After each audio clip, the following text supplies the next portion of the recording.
Assalamualaikum warahmatullahi wabarakatuh. Kembali lagi bersama saya Julia Oktarini, mahasiswi Prodi Pendidikan Ekonomi Fakultas Ilmu Sosial dan Ekonomi Universitas Hamzanwadi. Pada kali ini kita akan membahas bagaimana sih cara menganalisis sebuah laporan keuangan dari perusahaan. Saya akan menganalisis laporan keuangan dari perusahaan PT Jasa Marga Persero Tbk, yang dimana perusahaan ini bergerak di bidang jasa, yakni pengadaan jalan tol. Baik, pada video kali ini kita akan menganalisis menggunakan analisis perbandingan, analisis tren, dan analisis common size. Nah, yang pertama kali kita siapkan adalah laporan keuangan dari perusahaan yang akan kita analisis. Yang pertama, di sini saya sudah memiliki data laporan keuangan perusahaan PT Jasa Marga terkait dengan laporan posisi keuangan yang pertama.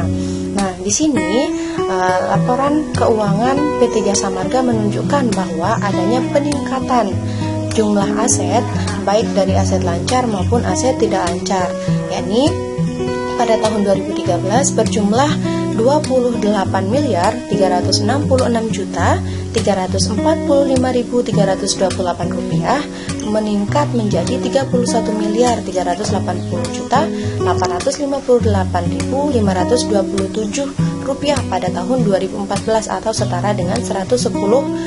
Hal ini menunjukkan bahwa adanya peningkatan yang drastis pada tahun 2013 menuju tahun 2014 pada perusahaan PT Jasa Marga.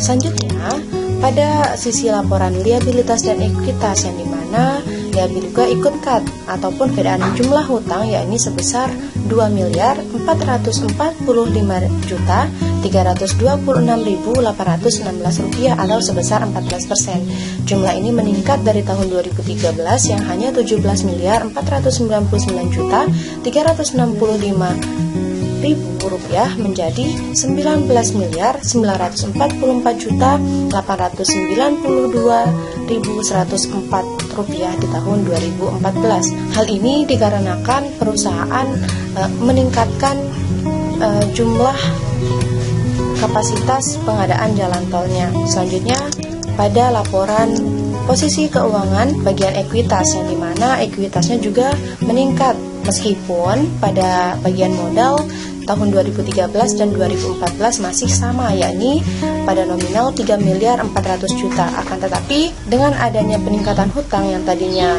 17 miliar menjadi 19 miliar, itu membuktikan bahwa adanya peningkatan operasional pada perusahaan PT Jasa Marga ini. Jadi pada sisi ekuitas juga ikut meningkat, yakni sebesar 566.186.383 atau sebesar 5,2%.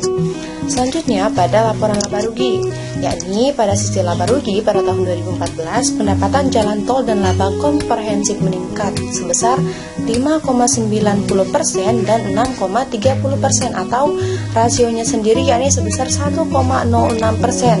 Hal ini menandakan bahwa perusahaan dikatakan sehat produktif dikarenakan rentang dikatakan sehat produktif itu mulai dari 1 sampai dengan 4%. Akan tetapi perusahaan harus mengingat kembali bahwa hutang yang pada tahun 2013 meningkat menjadi 19 miliar pada tahun 2014 harus menjadi tolak ukur bahwa perusahaan dengan efisien mampu melunasi hutang tersebut dikarenakan bunganya akan terus meningkat.